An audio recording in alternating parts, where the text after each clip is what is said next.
Just a quick edit before you start the video. I added a 7/16 drill bit and a 1/2" drill bit to the additional materials list that you'll see the first couple minutes in. Other than that, enjoy the video. Hope this helps. Alright guys, today I'm going to show you how to turn a regular cheap squat rack like this into a folding squat rack like this. If you're wondering why, if you compare the prices of the cheap squat racks like this to folding squat racks, you'll see that there's quite the difference in price. So if you want to save yourself a few $100s, pretty nice to know how to do this. So the one that was already built was a cap barbell squat rack. I had this one laying around and I got the idea to go ahead and give it a try. I think this one, when I bought it, was only like $100 bucks. Unfortunately, due to the pandemic and the price increase on everything fitness related, I think this one ended up being like $150 or something like that. I bought it on Walmart.com. It was the Hulk Fit Power Rack. It's pretty short for somebody that's 6'3", 6'4" like myself. But I did notice that the prices have come down a little bit from the prices that I've shown you. So without further ado, we'll get into building this thing. All right, so you're only going to need a few additional materials other than what comes with the squat rack already. I've just got a few extra random bolts and stuff there. I just kind of halfway threw that squat rack together because I knew I'd immediately be taking it back apart. I just wanted you guys to see what it looked like complete and what you're working with. So this is the extra stuff that you'll probably need. You'll need some lag bolts to lag it into the wall, some hitch pins. These are for like tractor. You can buy them at like Tractor Supply. I think Home Depot probably has them. These are just strut Kindorf 90s.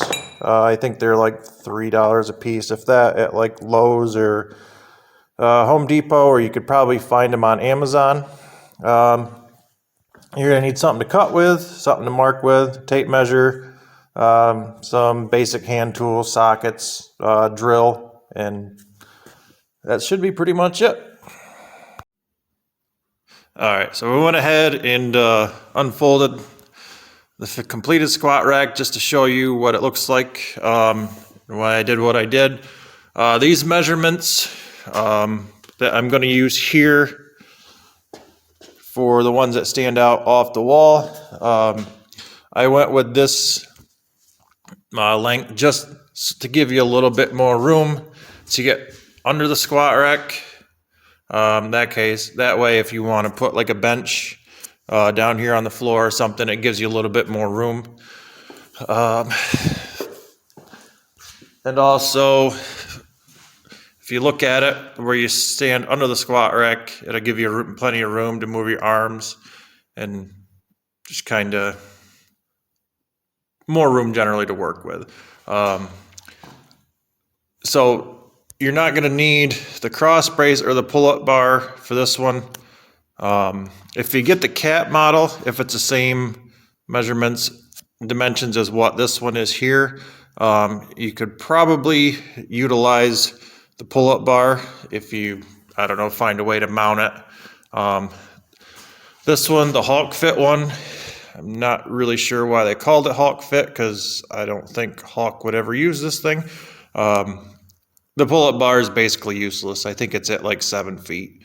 But the measurements and stuff, that bar is going to be not quite long enough to go in between the rack. Alright, so I disassembled the squat rack. This is our measurement where we're going to need to make our cut. These are the bottom pieces of the squat rack.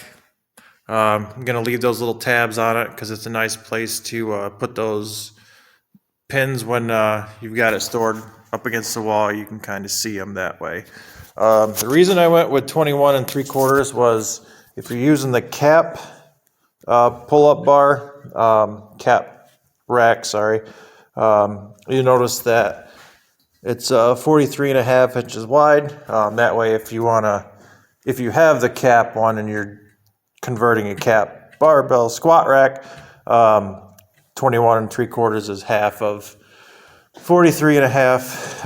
And if you look at the Hulk Fit one, again, if you want to utilize the squat or the pull-up bar with the Hulk Fit one, it's like 3 inches shorter.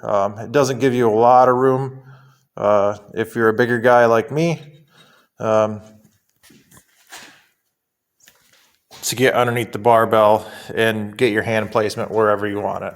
It's just being that the squat rack's out a little bit wider, gives you just a little bit more versatility. So I'm going to go ahead and cut these here and here and move on to the next step. All right, so now that we've got our cuts made, the next step is we're going to drill some holes for the Kindorf strut for the mounts for the wall. You'll notice when you buy these strut 90s is there's going to be two different lengths. The holes are closer to the edge. And this one on that side versus this side, you're going to want to use the tighter one here to mark and drill your holes in the arm of the squat rack. That way it makes it easier to drill and mount these to the wall because you're going to put fender washers in here. So it gives you a little bit more room to work. So we're going to go ahead and drill those holes. I'm going to start with like a 1/4 inch pilot bit and then open them up to the 1/2 inch hole. It just makes it easier to drill. One thing that you can do, you can go to like Harbor Freight, or again, you could probably find them online. A unibit step bit makes life easier too, but I've just got a 1/4 inch and a 1/2 inch bit, and that's what I'm going to go with.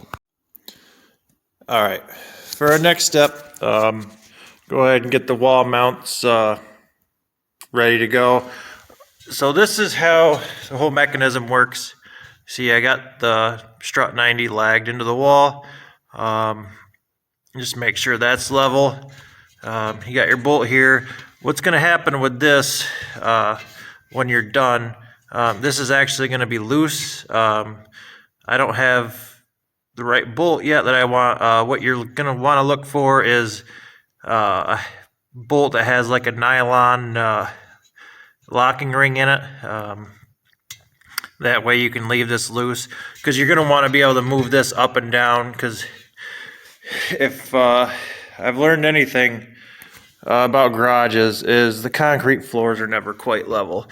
So this is the setup you want. So when you're able to pull this pin out, the way it rotates, you're going to be able to set that right against the wall like so. So you get your bottom one laid out, then you find a reference point to measure off of, like this. For example, we're going to be like 15 inches off this beam here. Every garage house probably going to be different, so I just transfer that up to the next one. Probably a smart thing to do is to put a 2x4 or something horizontally. That way you can lag right to that. But this is what I got, and this is what I'm sticking with. So I'm going to go ahead and get that next one mounted and move on to the next step. So the next step is getting these braces mounted up for the arms coming off the wall. I forgot to add on the tool list at the beginning, and I'll have to edit that in. These holes are actually 7/16, not 1/2 inch. These ones back here are 1/2 inch. Just want to go ahead and say that. So I got this marked out with this here. So we'll go ahead and get those holes drilled up, just make sure things are level, and get that mounted up. One thing that'll make it easier, just to transfer the marks to the other side, because you're probably gonna have to drill this side, then flip it over and drill the other side. It'll make you make your holes a little bit more precise. That way your bolts don't go in at an angle.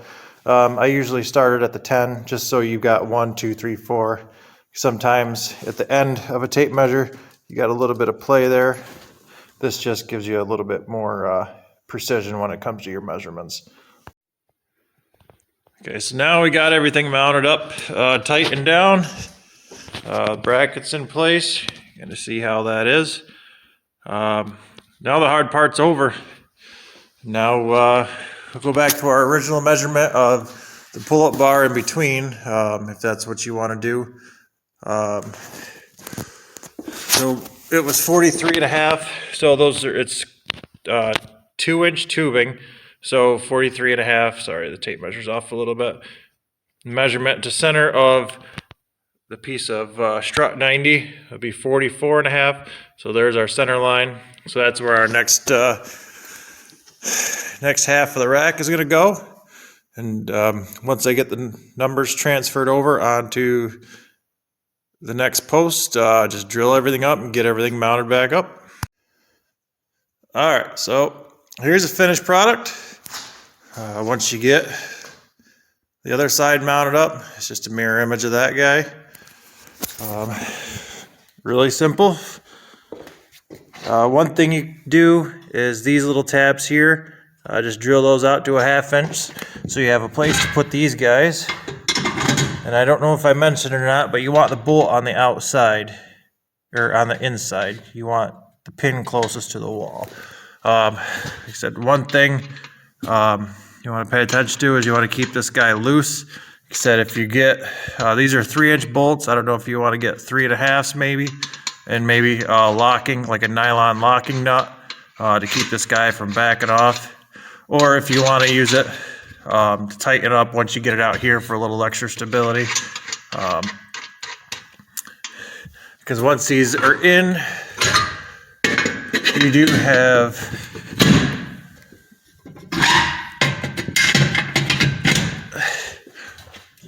a little bit of a wobble, which I guess isn't too bad. Once you get it set down on the ground and you actually get a barbell on it, it's not going anywhere. Other than that,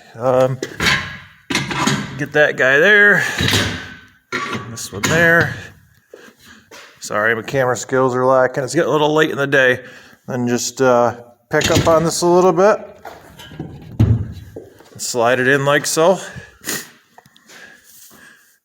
There you have it, a folding squat rack for under $200. Now you can do your curls.